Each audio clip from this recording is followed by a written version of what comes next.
Bilməyəcəksən, bilməyəcəksən. Sensiz nə çəkirəm, bilməyəcəksən. Bilirəm bir daha dönməyəcəksən. Hələ də sevirəm, hələ də sevirəm səni.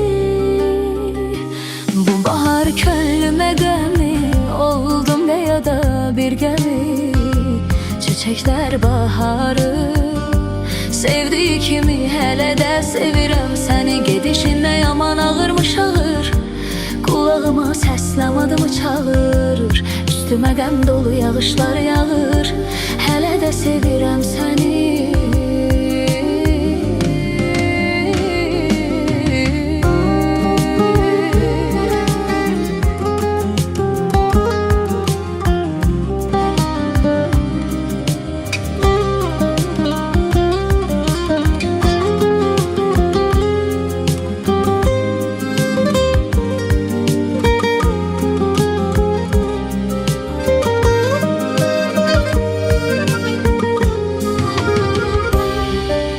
Gözlerim yoldadır, kulağım səsdə. Ümidim çırpınır bir daş qəfəsdə. Baş koyup həsrətin qolları üstə. Hələ də sevirəm, hələ də sevirəm səni. Bu bahar könlümə qəmi, oldum ne ya da bir gəmi.